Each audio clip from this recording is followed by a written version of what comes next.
हमारी संसदीय लोकतंत्र में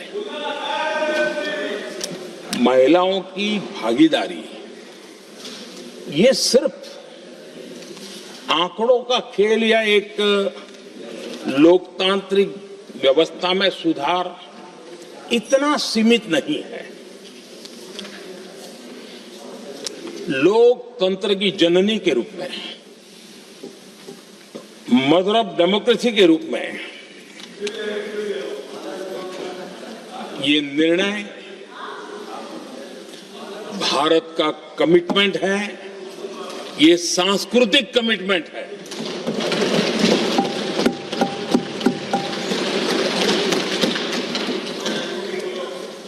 और इसी कमिटमेंट के कारण पंचायतों में ये व्यवस्था बनी और अब तो 20 से अधिक राज्य है जहां 50% हुआ है।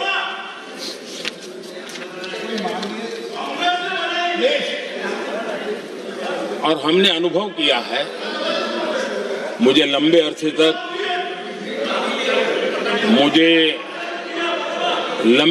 तक मुख्यमंत्री के रूप में सेवा करने का जनता ने अवसर दिया और उसी कालखंड में ग्रासरूट लेवल पर विमेन लीडरशिप को मैंने देखा है।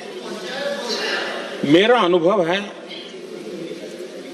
कि संवेदनशीलता के साथ समस्याओं के समाधान में उनका कमिटमेंट बहुत ही परिणामकारी रहते थे, विकास की यात्रा को गति देने में रहते थे।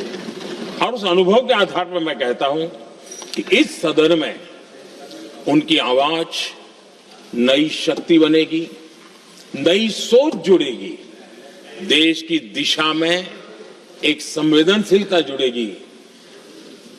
तथ्य और तर्क के आधारों पर अनुभव जब जुड़ता है तब मैं समझता हूं उसका सामर्थ्य अनेक गुना बढ़ जाता है और सदन की तरह समृद्ध हो। विमेन रिजर्वेशन को लेकर के चर्चा हुई है और उसके बाद जब जब चुनाव आया है, हर चुनाव में महिलाओं को मिलने वाले इस अधिकार का जिसने विरोध किया है, जिसने विरोध किया है, देश की महिलाओं ने उन्हें माफ नहीं किया है। उनका हाल बुरे से बुरा किया है। लेकिन ये भी देखिए कि 24 के चुनाव में ऐसा नहीं हुआ। क्यों नहीं हुआ?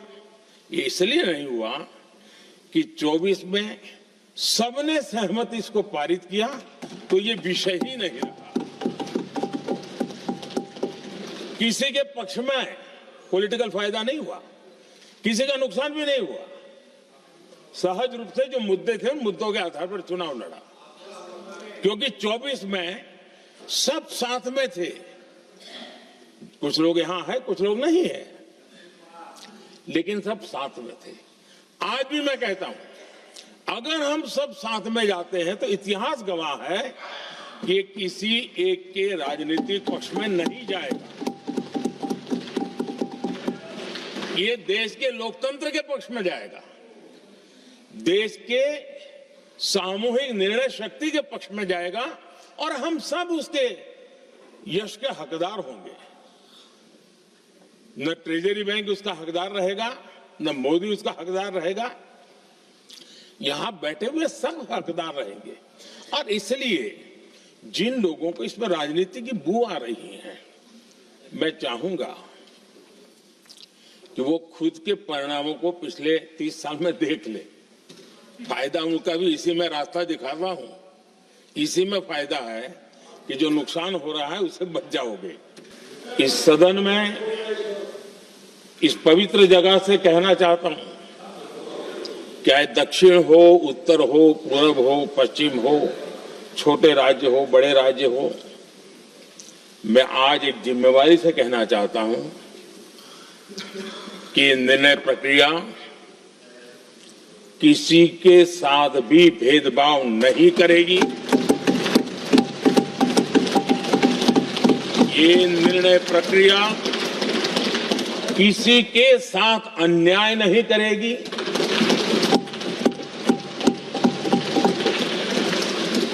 भूतकाल में जो सरकारें रही और जिनके कालखंड में जो परिसीमन हुआ और जो अनुपात उस समय से चला आ रहा है, उस अनुपात में भी कोई बदलाव नहीं होगा और वृद्धि भी उसी अनुपात में होगी।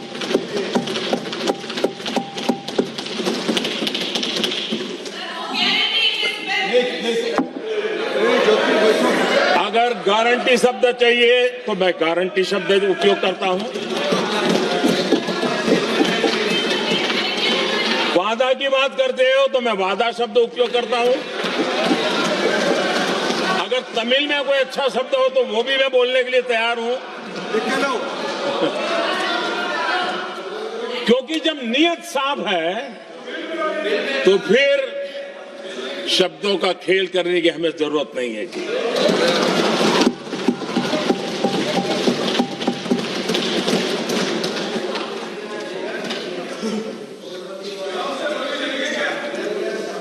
आदरणीय अध्यक्ष जी, मैं आज सदन के सभी साथियों को ये भी कहना चाहता हूं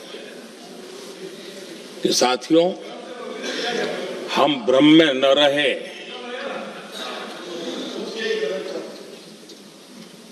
हम उस अहंकार में न रहे, और मैं हम शब्द प्रयोग कर रहा हूं, मैं और तुम की बात नहीं कर रहा हूं। मैं हम इस भ्रम में न रहे कि हम देश की नारी शक्ति को हम कुछ दे रहे हैं। जी नहीं, उसका हक है।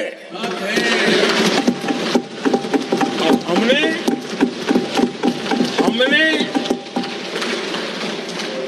कई दशकों से उसको रोका हुआ है। आज उसका प्रायश्चित करके हमें उस पाप में से मुक्ति पाने का यह अवसर है।